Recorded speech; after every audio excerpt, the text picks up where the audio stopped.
আপনারা জানেন যে জাতীয় নাগরিক পার্টি এনসিপির ৮ সদস্যের একটি প্রতিনিধি দল চায়না সফরে গিয়েছিল। আমরা সেখান থেকে সরাসরি আজকে এয়ারপোর্ট থেকে এখানে এসেছি, কারণ আমাদের ফ্যাসিস্ট বিরোধী লড়াইয়ের সহযোদ্ধা এবং আওয়ামী ফ্যাসিবাদের বিরুদ্ধে যিনি অসংখ্যবার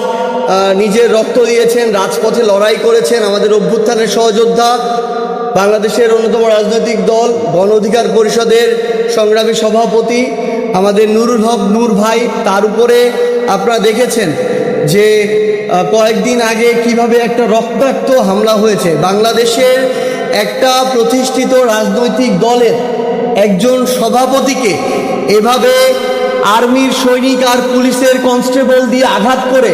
রক্তাক্ত করার নজির বাংলাদেশের ইতিহাসে আর আছে কিনা, কিংবা এটি একটি বিরল একটি ইতিহাস। সো এই অভ্যুত্থান পরবর্তী বাংলাদেশে অভ্যুত্থানের সামনের সারির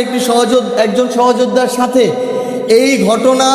কোনো স্বাভাবিক ঘটনা নয় বলে আমরা মনে করি, এবং সেই জায়গা থেকে এই ঘটনাকে অত্যন্ত গুরুত্বের সাথে দেখে আমরা সরাসরি আজকে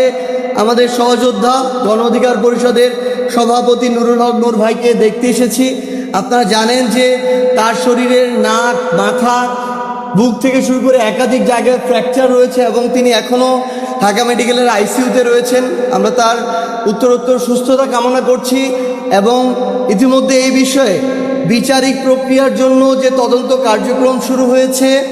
এবং এই জায়গায় যে ব্যবস্থা নেওয়া হচ্ছে, আমরা বাংলাদেশে একটি দৃষ্টান্তমূলক একটি ব্যবস্থা দেখতে চাই।